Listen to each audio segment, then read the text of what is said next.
Hello everyone, मेरा नाम Gautam एनिस magic group में आपका स्वागत है। तो फ्रेंड्स, आज की इस वीडियो क्लास में हम आपके लिए लेकर आए हैं संडे स्पेशल में मैथमेटिक्स सेट 1 को, जो कि अक्सर रेलवे और एसएससी में प्रश्न पूछे जाते हैं। तो चलिए आज की इस वीडियो क्लास को हम स्टार्ट करते हैं बिना कुछ देरी किए। और अभी तक आपने इस चैनल को सब्सक्राइब नहीं किया है तो आप इस चैनल को सब्सक्राइब करें, लाइक करें और कमेंट करके हमें जरूर बताएं कि आपको वीडियो कैसा लगा। तो चलिए फ्रेंड्स, आज की इस वीडियो क्लास को हम स्टार्ट करते हैं। तो आज का हमारा पहला प्रश्न है, दो नल U और V एक टंकी को एक साथ 9 घंटे में भर सकते हैं। यदि नल U जो है वो टंकी को अकेले 12 घंटे में भर सकता है, तो टंकी को अकेले भरने में नल V को कितना समय लगेगा। ठीक है, इनके दिया है U प्लस V जो है वो दोनों मिलकर एक टंकी को 9 घंटे में भर सकते हैं, और U जो है वो अकेला एक टंकी को 12 घंटे में भर सकता है। तो इन दोनों का क्षमता निकालने के लिए इन दोनों का एलसीएम लेना पड़ेगा। इनके 9 12 का एलसीएम कितना हो जाएगा, 36 हो जाएगा। तो फिर से कितना हो जाएगा, इनके U प्लस V दोनों मिलकर कितना यूनिट काम करेंगे, इनके 4 यूनिट काम करेंगे, और U अकेला कितना यूनिट काम करेगा, 3 यूनिट काम करेगा। ठीक है, तो यहाँ से फ्रेंड्स U जो है वो अकेला 3 यूनिट काम कर रहा है, तो V कितना यूनिट काम करेगा, तो दोनों मिलकर कितना काम कर रहे हैं, 4, इसलिए V काम करेगा 1 यूनिट। ठीक है, और यही पूछा है कि V को कितना समय लगेगा अकेले टंकी को भरने में, यानी कि एक बराबर में, यानी कि 1 यूनिट काम कर रहा है V और 36 काम करना है, यानी टोटल से कितना समय लग गया, 36 घंटा लग गया। ठीक है, इसलिए ऑप्शन डी को हम लोग टिक करेंगे। ठीक है फ्रेंड्स, अगले प्रश्न को बढ़ते हैं। अगला प्रश्न है, एक लंबवृत्ताकार बेलन है जिसका संपूर्ण पृष्ठीय क्षेत्रफल दिया है 880 सेंटीमीटर स्क्वायर। ठीक है, और उसका त्रिज्या दिया है 10 सेंटीमीटर।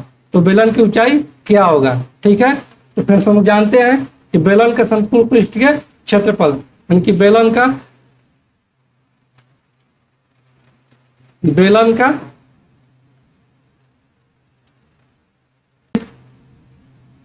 संपूर्ण पृष्ठीय क्षेत्रफल बराबर में होता है 2 pi r into H plus R.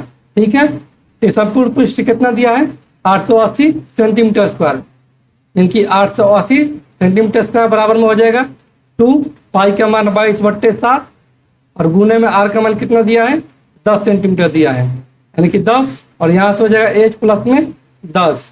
ठीक है, तो ये 22 दूनी 44 और 44 दूनी 88।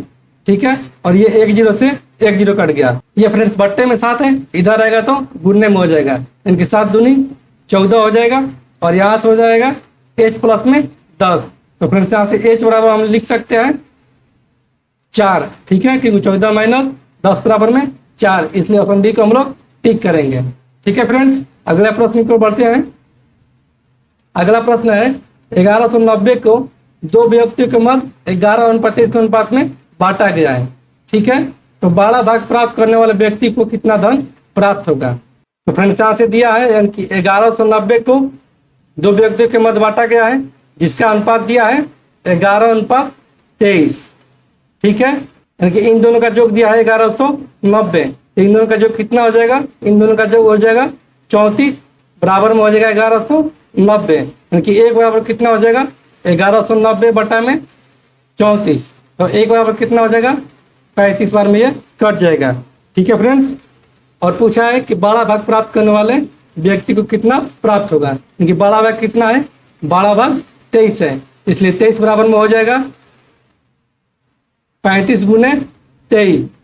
तो फ्रेंड्स इसका मान आ जाएगा 805 रुपया, यानी 805, 12 भाग प्राप्त करने वाले व्यक्तियों को 805 रुपया मिलेगा, यानी कि ऑप्शन सी को हम लोग टिक करेंगे। ठीक है फ्रेंड्स, अगले प्रश्न को बढ़ते हैं। अगला प्रश्न है, चमन की आयु जो है और 15 वर्ष पहले पवन की आयु की 4 गुनी थी। ठीक है, और पवन की वर्तमान आयु जो है और सुनील की 2 वर्ष पहले की आयु की 1/3 है, जबकि चमन की वर्तमान आयु जो है और सुनील की वर्तमान आयु की 3/5 है। तो तीनों की वर्तमान आयु का योग क्या है। ठीक है फ्रेंड्स, यानी कि चमन की 15 वर्ष पहले आयु जो थी वो पवन की आयु की 4 गुनी थी, यानी कि पवन की 15 वर्ष पहले की आयु की 4 गुनी थी। ठीक है, यानी कि यहाँ से हो जाएगा C माइनस 15 बराबर में हो जाएगा 4P माइनस में 60। तो फ्रेंड्स यहाँ से हो जाएगा, ये C को इधर ले जाएंगे और 60 को इधर लेकर आएंगे। ठीक है, यानी कि हो जाएगा माइनस का 15 और प्लस का 60 बराबर में हो जाएगा 4 पवन और माइनस में चमन, यानी कि 4 पवन और माइनस में चमन बराबर में हो जाएगा 45। ठीक है, इसको समीकरण 1 मान लेते हैं।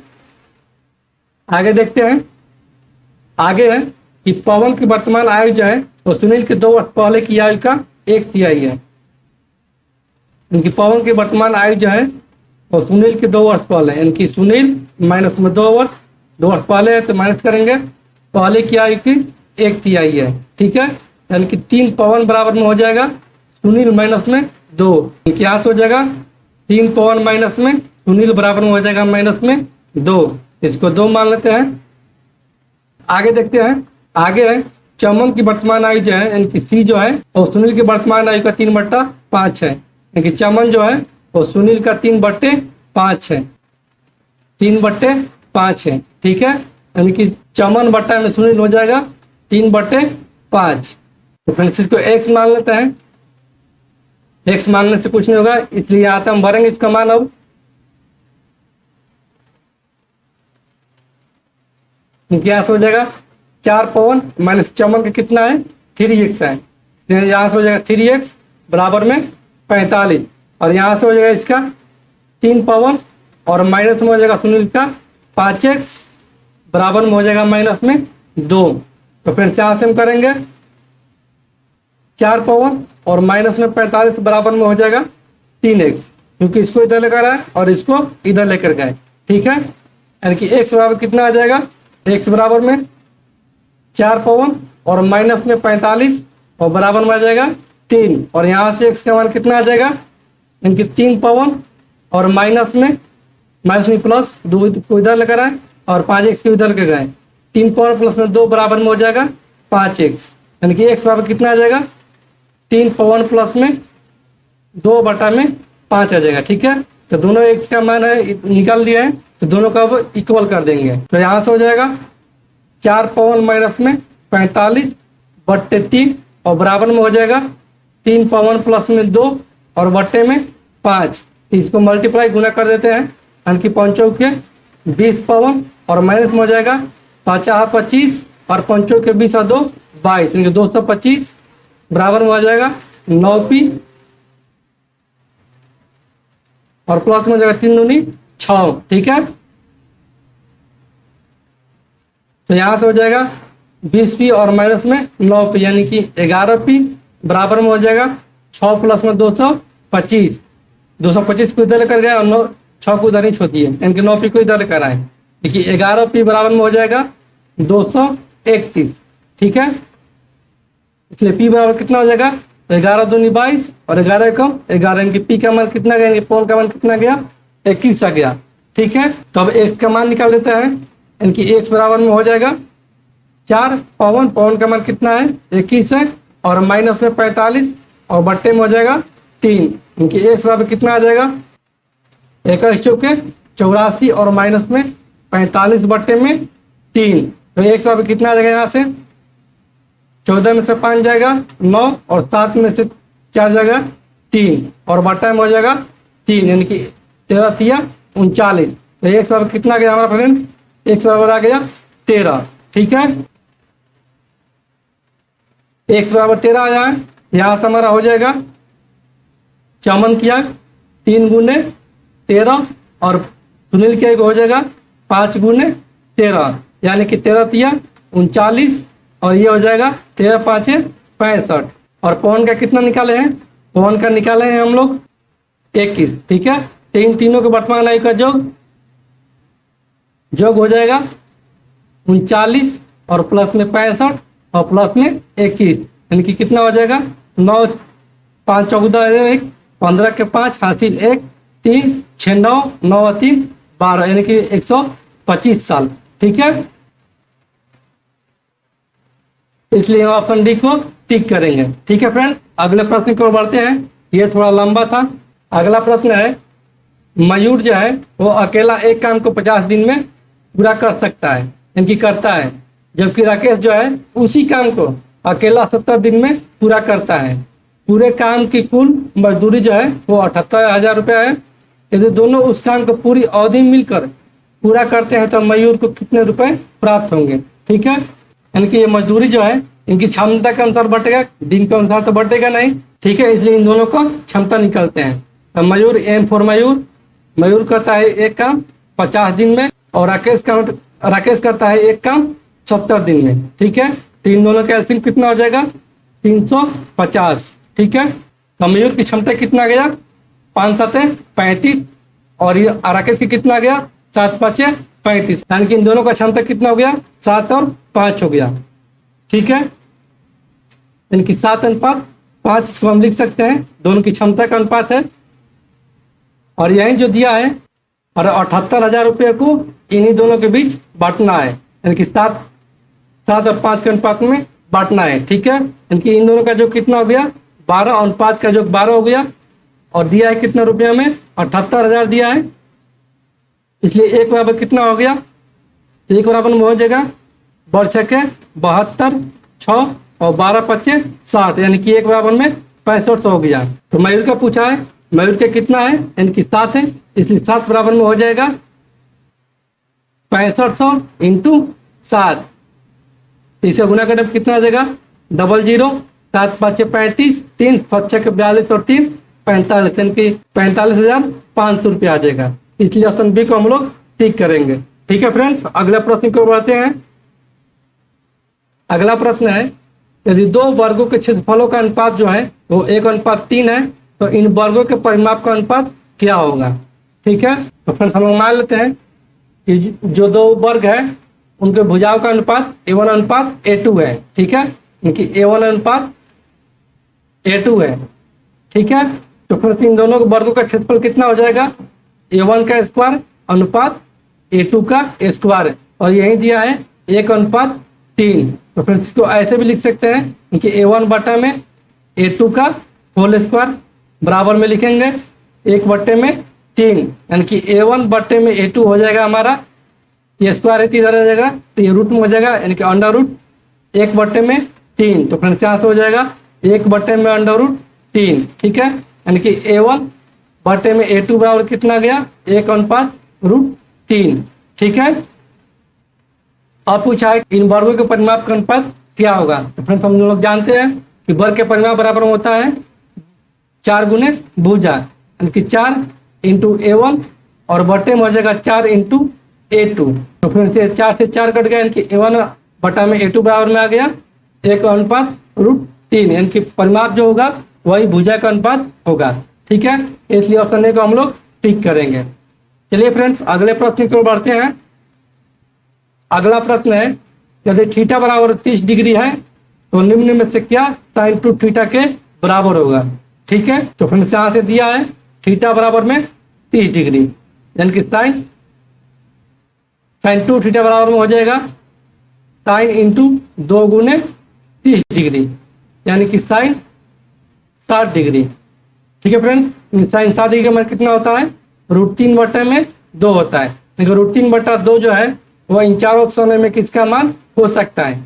ठीक है, क्योंकि cot थीटा के जगह पर क्या भरेंगे 30 डिग्री, तो फ्रेंड्स cot 30 डिग्री का मान कितना होता है 1/√3 होता है। ठीक है, तो ये होगा नहीं, और tan 30 डिग्री का मान हो जाएगा 1/√3, सॉरी यहाँ पर cot 30 डिग्री का मान हो जाएगा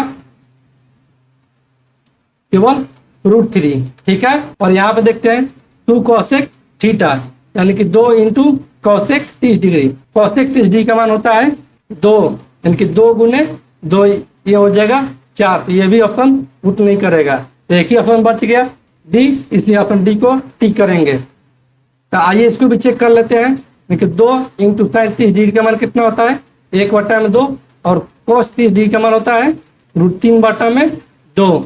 2 से 2 कट गया और यहाँ से आ गया हमारा √3/2, इसलिए आप सेटिस्फाई भी कर गया, इसलिए ऑप्शन डी को हम लोग टिक किया है। ठीक है फ्रेंड्स, अगले प्रश्न की ओर बढ़ते हैं। अगला प्रश्न है, एक परीक्षा में पूर्व को 60% अंक प्राप्त हुए हैं और एक अन्य परीक्षा में उसे 25 में से 18 अंक प्राप्त हुए हैं, उसका कुल प्रतिशत जो है वह 67.5 था। तो पहली परीक्षा में कितना अंकों की थी, यानी कि पहली परीक्षा जो है वो कितना अंक की थी। ठीक है फ्रेंड्स, तो फ्रेंड्स यहाँ से हम लोग मान लेते हैं कि पहली परीक्षा जो थी वह 100 अंकों की थी। ठीक है, यानी कि एक्स का 60% अंक उसको प्राप्त हुआ है, यानी कि एक्स का 60%, और ये कितना मिला है, 25 में से 18 अंक मिला है। ठीक है, तो प्लस में 18 कर देंगे, और ये टोटल पर इसको 66.5% मिलाते हैं। ठीक है, यानी कि एक्स और टोटल दूसरा कितना है, 25 है, यानी कि एक्स प्लस में 25 का 66.5, यानी कि 66.5%।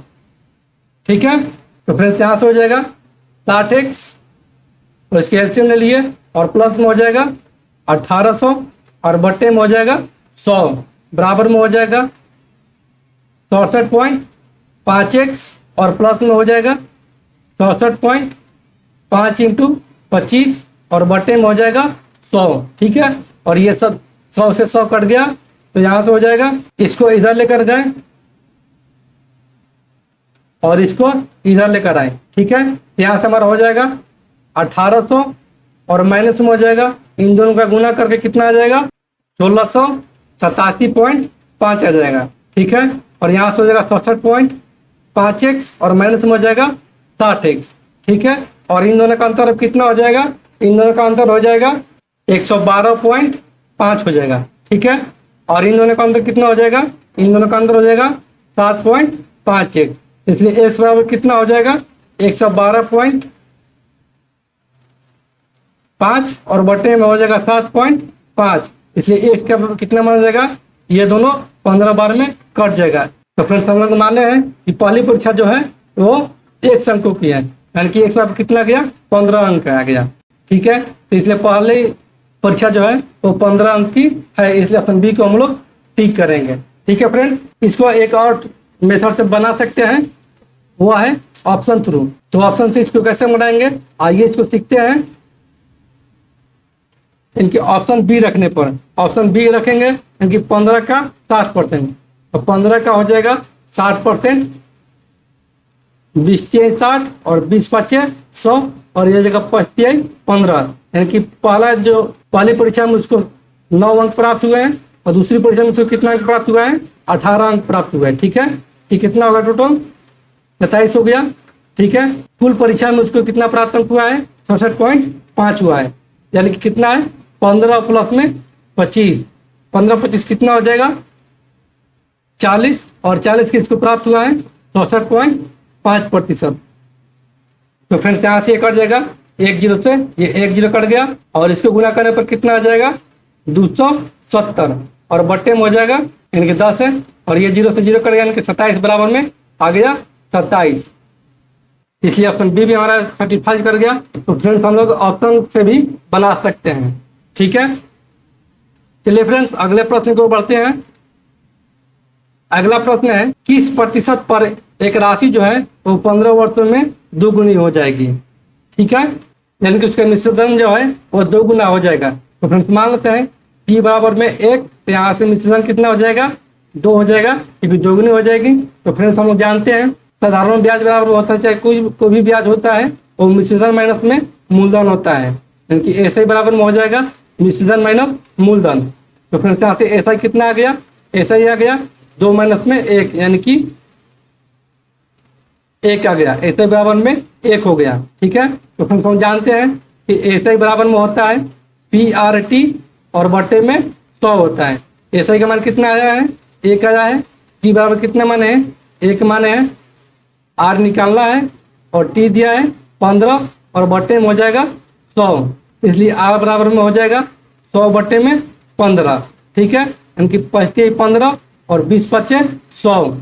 तो फ्रेंड्स यहाँ से r बराबर में आ गया हमारे कितना, 20 बट्टे में 3%, इसलिए ऑप्शन सी को हम लोग टिक करेंगे। ठीक है फ्रेंड्स, अगले प्रश्न को बढ़ते हैं। अगला प्रश्न है, 560 और एक अन्य संख्या का मौसम जो है वो 70 है, और उनका लसा है वो 2800 है, तो दूसरी संख्या क्या होगा। ठीक है फ्रेंड्स, तो हम लोग जानते हैं कि पहली संख्या गुने दूसरी संख्या बराबर में होता है LCM इंटू HCF। ठीक है, इनके लॉस गुने मसो होता है। तो पहली संख्या कितना दिया है 560 है और अन्य संख्या निकालना है, इनकी दूसरी संख्या नहीं दिया है तो इसको एक से मान लेंगे। और एलसीएम कितना दिया है, एलसीएम दिया है 2800 और एचसीएफ दिया है 70। ठीक है, तो ये हो जाएगा 1 जीरो से ये 1 जीरो कट गया और ये हो गया 28 दूनी 56 और यहाँ से हो गया ये 100 और ये हो जाएगा कितना 50 दूनी 100 यानी कि x बराबर कितना गया 50 गुने 7 यानी कि x बराबर कितना गया, यानी कि दूसरी संख्या कितना गया 350। ठीक है, इसलिए ऑप्शन बी को हम लोग टिक करेंगे। चलिए फ्रेंड्स अगले प्रश्न को बढ़ते हैं।